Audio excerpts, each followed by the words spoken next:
Anyways, we're here with the PU tournament.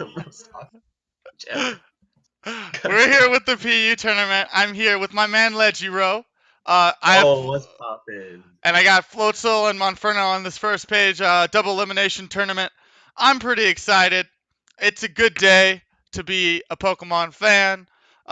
Let's get into the introductions. I'm Phlygone, CEO of the Phlygone Battling Org, tourney organizer and streamer, editor of the Delta articles. I am replacement Alex.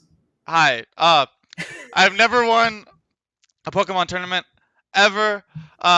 Legiro, Flygon's first ever tournament winner, since then has retired to lead caster, assistant author of the Delta articles. Nuclear Togekiss, vice president and vice tourney organizer. He's the one that just popped in right there. Quantum Hi, Jumper I'm is the here. lead article of the Delta articles. Shadow Tag Porygon is the secretary and statistician. He should be here any minute. And Coffee Greg is lead assistant and janitor. About PU, normal Smogon clauses are in effect, including the Baton Pass clause, Sleep clause, Evasion clause, etc. Players cannot use the following items, use the following Pokemon. Anything in OU, BL, Ubers, UU, BL2, RU, BL3, NU, or BL4. Pokemon may not have the following abilities: Drizzle, Shadow Tag, or Drought. So we'll be seeing Ninetales and Politoads today that do not have those abilities. Pokemon may not have the following, I meant to say moves, not items. You're not allowed to use Shatter, the move on our man Chatot. on Chatot. Right. I'm out. What the heck I happened? have no idea. Legiro went rip, but now he's back. Been going over some rules here. I don't know what happened. I couldn't even click the disconnect button. It Oh, wouldn't let me disconnect. did you like restart Discord and shit? No, it didn't even let me do that. Uh, Good lord. Anyways, general rules: best of one elimination. Every match will be one game. If you lose in the winner's bracket, you move to the loser's bracket. If you lose in the loser's bracket, you are out. At the end of it all, the winner of the winner bracket faces the winner of the loser's bracket. Blah blah blah blah blah. If the winner's bracket finalist wins, then they have to win the tournament. But if the loser's bracket finalist wins, they get to play one more match, and the winner of that match is the tournament victor. All you have to know is you lose twice, you're out. If you don't lose twice, you win. That's basically how it works. I'll show you the bracket in a little bit. Adapt to play. You can switch up your moves and items in between matches, but you cannot change your Pokemon.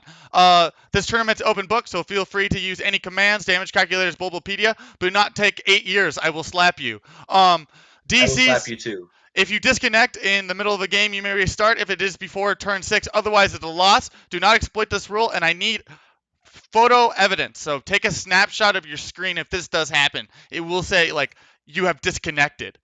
Do not cheat. Cheating may result in future ban. If you're unaware of what cheating is, read the rules. They're on the list. Match rules. Once you get in a match with your opponent, do not start your match until the casters give you all clear to go. This includes the games that are not on stream. Nuclear Togekiss will be handling the losers bracket. We'll get there when we get there. If your current match is being streamed, do not listen or watch the stream. Doing so will result in a ban from both the current tournament and future tournaments. Be aware of the timer. If you time out, you lose. Exceptions can be made, but are situational. Again, disconnects, family emergencies. For example, in one of the previous tournaments, Coffee Grigas had went deaf, like in one ear, and he had to go to the doctors, so he did not get punished for that. Like that, real life is real. If you're in a tournament match, you must forfeit all other matches you're currently playing. No exceptions. I do not care.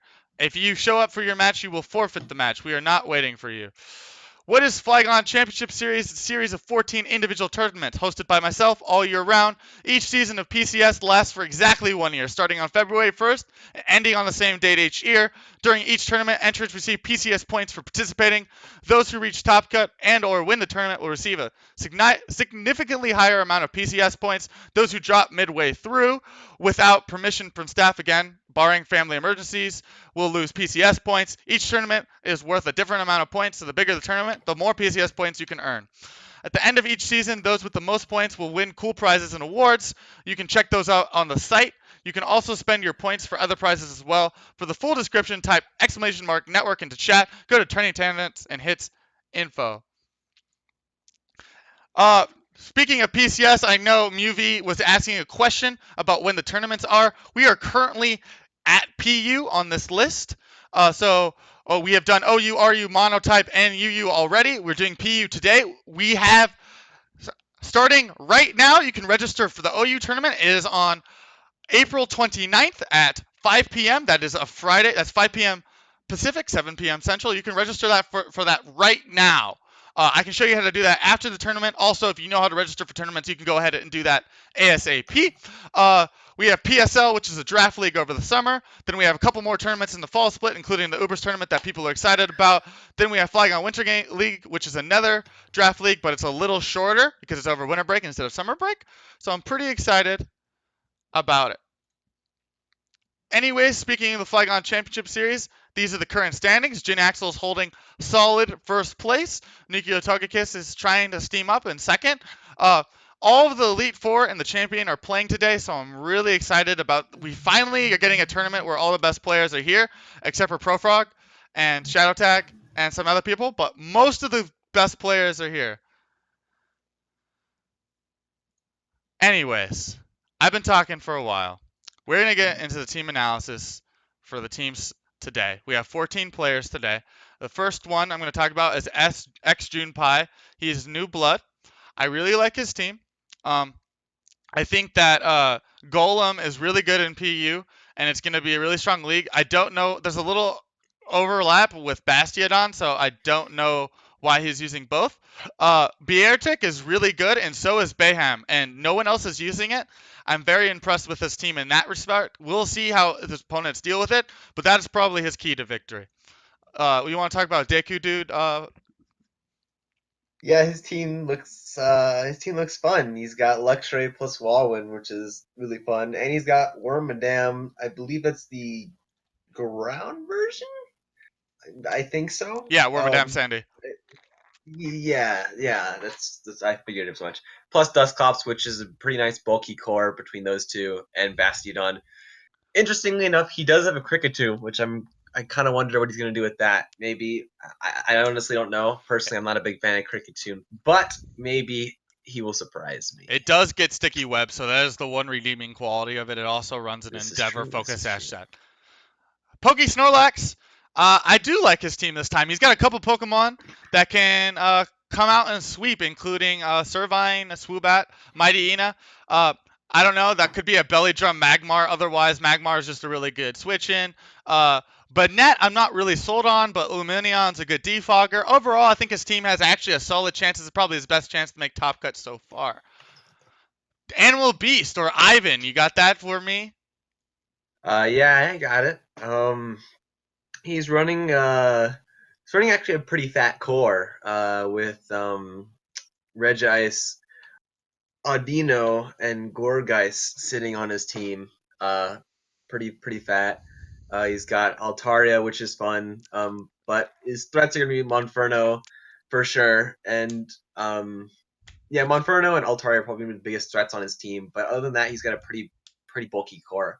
On the previously mentioned 3 Pokemon. So this is kind of a somewhat leaning towards bulky defensive, but has a few offensive Pokemon to help him out. We'll see how he does.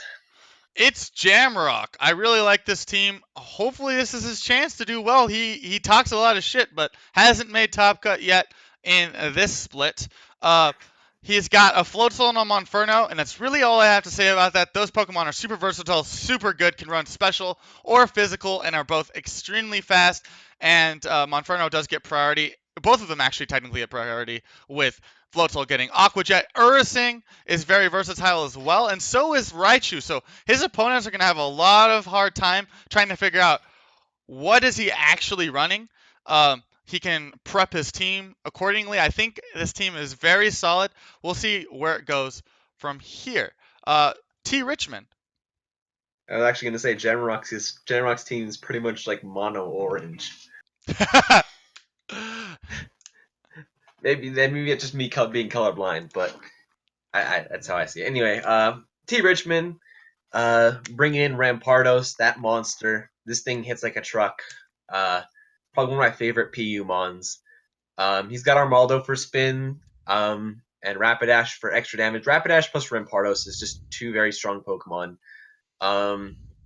He has grass and water coverage with Meganium and Politoed respectively, and then a Wormadam for stuff that Wormadam does. Solid looking team, honestly. I think Meganium gets outclassed by stuff like Tangela and whatnot, but maybe he can do something that we might enjoy seeing. But that's just what I think. Ryan61839, I really like the Bouffalant and the Golem a lot, and I think Bouffalant dropping down to PU is a godsend for it. It's kind of like the worst version of Tauros, but in PU it can do a lot of work, and Sap Sipper with all the grass type Pokemon in the tier is extremely strong, and it gives it that stage of attack, which it can really use. Watch out for Butterfree. Butterfree can really catch off some people off guard, especially with sleep and parahacks. I like his team overall. I don't know where some of this damage is going to come from, but he can set up on Leafeon, and Bouffalant can come in and force some people out, and he has a little bit of bulk. So I think he does have a good chance this time. Alex 55137. Why do I always get another Alex? Why does it always happen? I don't know. But I'm liking the Dodrio. Dodrio, another really powerful Pokemon in the PU tier. I've seen it in action. It's great. It's a powerhouse. Expecting a lot. He's got Avalugg, which is a table. Hopefully he'll be doing more than just table flipping after this tournament. And the only Gabite in the tournament as well, which I thought was kind of interesting. Gabite is not really seen. I feel like it's not quite the low budget Garchomp. I feel like it kind of does a little bit less than that, which is probably why it's PU. So this team relatively offensive, although it does have the bulky Avalugg and bulky Audino. So it's I guess you call it more balanced than offensive, if I had to put a finger on it. But he's gotten pretty far in the past couple tourneys, and he's gym leader Koga. So let's see if he can keep his position or even get higher. Correction, T. Richmond's Wormadam is Wormadam trash. So keep that in mind, not Wormadam grass. No, it's not. He actually messed up in registration, and we did make an adjustment earlier today, so we did not adjust it. So for anyone that's facing T. Richmond, if you're wondering why it's not a Wormadam grass, that is why. Speaking of Quantum Jumper, he's got the NFE Dream Team, if ever seen it, with all of his Pokemon not being fully evolved other than the Rotom Frost. He's got some really good setup potential with both Fracture and Pawniard being really good setup sweepers, along with Monferno, who can run physical or special setup sweeper. Technically, you can run physical Prinplup, but it's probably just going to be Scald, Rocks, Defog, insert other move here. Machoke is super good with Guts and the No Guard set. Really deals well with most of the Pokemon in the tier. And Rotom Frost does pretty well as being the only Rotom user in the tier. XY Zard, my man? Yeah, Zard coming back after was he absent last tourney? Was the tourney before that? I don't remember, but he's back nonetheless. Whatever tourney we go with, and he's bringing a pretty awesome looking team with Ponaward and again the Rampardos. Also a unique Maractus, which I don't think anyone else has. Maybe one other person has, which is cool and whatnot. But he's got Ariados, which I know a lot of people don't like Ariados, but it's kind of fun. It's kind of fun. It is a little slow, but gets up that sticky web. So he's got definitely a more unique team, in comparison to a lot of the Pokemon that we've already seen so far in the team spread. And he's got Simipour, which is, again, another Pokemon that we haven't seen at all in this tourney so far. So, yeah, a lot of unique Pokemon here. Coffee Grigas. I really like this team outside the Pikachu. Tangela is super strong. He's used it in almost every tier, including OU successfully, so I know it can even do better in this tier. Regice is super strong as well as a special defense wall. It's got some special attack and it's got some defense, so it's really versatile. Its ice typing doesn't help it all that much, but in this tier there's not a lot of things that can really deal with Regice. I think Leaveney is also strong with those webs. Kadabra is super cool. I like Kadabra a lot, and Monferno again just being super strong. Not even close, baby, my man. All right. Well, not even Coast continues to get close to winning tourneys. I think he even wins a couple tourneys here and there. But he's got an actually really strong team. Again, another fat core with Avalugg, Dusclops, and Gourgeist. But he also does have some Frailmons like Zebstrika and Ninetales. But they do pack quite a punch. This team is pretty balanced overall. And Machoke is, always fun to deal with, in a sarcastic way, of course. And yeah, so honestly, a bulky core with some nice offensive mons on the side. His team is definitely one of the top finishers, I think. And also, for reference, not even close played 258 games in PU in preparation for this tournament. Talking about dedication, he's really tried to refine this team quite a bit. So hopefully he can capitalize on all that practice. We'll see how that works. Nuclear Togekiss. I really think Roselia and Stunfisk are pretty underrated. I think the other Pokemon are pretty well known, including Grumpig. I think that Stunfisk comes in on a lot of leads and just kind of deals with them pretty well, especially Electrode. There aren't any Electrodes in this tournament that I know of.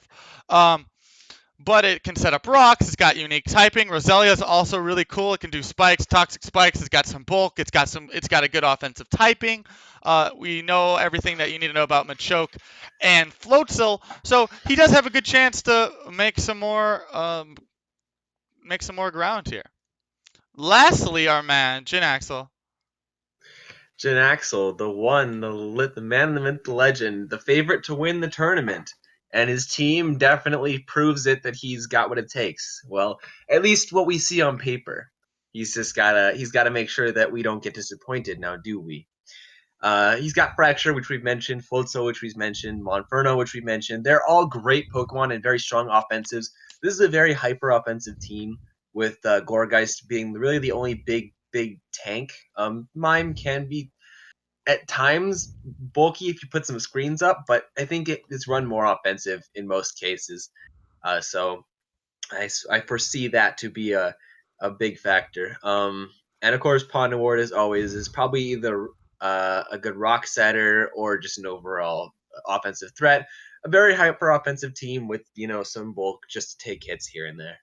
But yeah, that's the champion Jin. Pressure is on.